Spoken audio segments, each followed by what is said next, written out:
So hello guys, meron lang akong pa-flex na nag-PM sa atin. Ito si Lynn Valle, ang tanong niya, bakit kaya yung tinanim kong okra naging pakwan? Napulot ko lang yung dried na okra, nagbabaka sakali lang ako natutubo siya.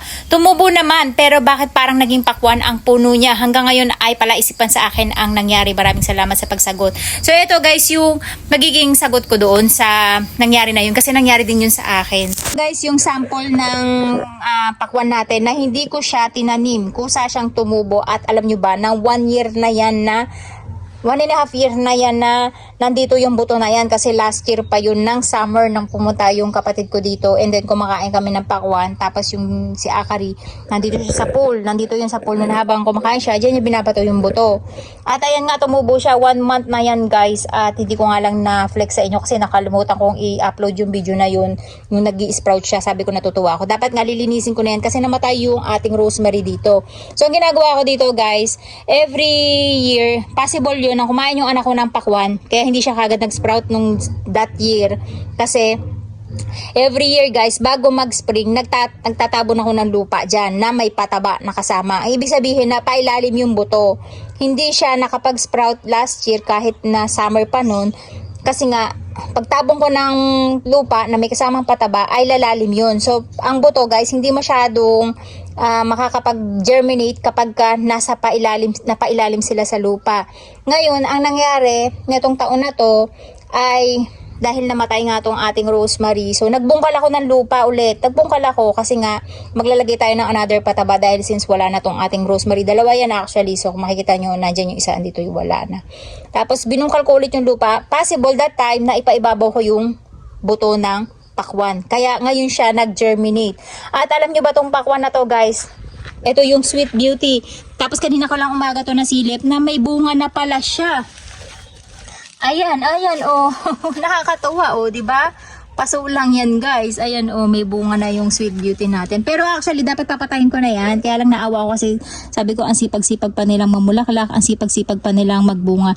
At sa pakwan, guys, normal lang yan na nagbubulaklak muna sila talaga ng ng mga lalaking bulaklak. Inuuna nilang lumabas yan bago yung mga lalaking babaeng bulaklak like this one. Saan ka ba? Minakita ko eh. So, mauuna talaga yung mga lalaking bulaklak bago yung mga babaeng bulaklak. Kaya huwag kayong magtataka kung bakit parang wala kayong nakikitang pakwan. Ganon. Kasi inuuna nilang palabasin yung mga lalaki bago yung babae. Actually, may nakita na ako. Saan ko ba nakita? Ayun, o yan. Meron tayo dito babaeng pakwan. So hoping guys ay makaabot sila, no, para makita din natin may kakayahang bang magbunga ang pakwan na nasa paso lang. Ayan pa guys, oh, 'di ba? Ngayon pa lang lumalabas. At yung sili natin na to, isa din yan guys, hindi ko yung tinanim. So nandito lang siya, ewan ko kung paano siya tumubo. Siguro yung mga harvest ko ng sili dati, kasi dito yung farm natin. Imagine niyo nga, ngayon lang siya tumubo guys, netong taon lang na to. Kasi rosemary yan, kung makikita nyo, di ba, yung mga video ko kasi sa mga follower ko talaga, makikita nyo malago yung rosemary dyan, kaso kinain sila ng mga peste. Kaya, ayan, nategi sila for 3 years ko na din yata inalagaan yung rosemary na yun dito. Tapos, yung mga harvest kong sili na yun, siguro yung parang nabulok na, naibabato ko siguro dyan, or baka sa lupa na isama ko. Ngayon lang sila nag-germinate. Ayan, tumubo na siya guys. At nagkakaroon pa nga ng bunga. Good thing guys, kasi nga wala na tayong tanim na sili dun sa aking farm dahil tinastas ko na lahat para makapagtanim ako ng mga sibuyas at bawang. Ayan, iyak na yung halaga ko kasi si Papa iniwanan ko dahil pina-check up natin si Akari. Ayan, ang lago nila guys, oh, di ba? So, hindi ko sila ginagalaw kasi medyo baka magselan pa sila pagka ginalaw pa natin at hindi ko na rin sila tinatastas. At ang dinidilig lang natin dyan ay yung ating pinaghugasan ng bigas.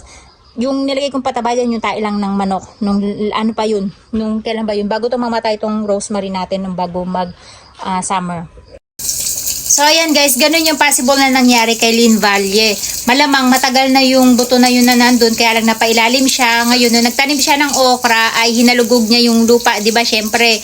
Tapos, sa kanya nilagay yung buto ng okra. Ang nangyari, napaibabaw yung buto ng pakwan, kaya that time pa lang siya nag-germinate. So yun yung possible na pwedeng nangyari, kasi marami din ako nagkaganyan dun sa aking farm. Ang nakatanim ay singkamas, ang tumutubo ay mga ube. Yun yung mga ube pa nung nag-harvest ako. Hindi lahat na harvest, may mga maliliit na natira sa ilalim. Nung nagbungkal kami, dun pa lang sila napaibabaw, kaya doon pa lang sila nagtubuan. Kaya kung makikita nyo yung mga tanim kong singkamas, di ba, minsan may nakukuha kong mga ube na aerium kasi may mga sumingit doon na mga tububo na ube galing doon sa mga dati kong naitanim doon. So, ganun lang yun guys.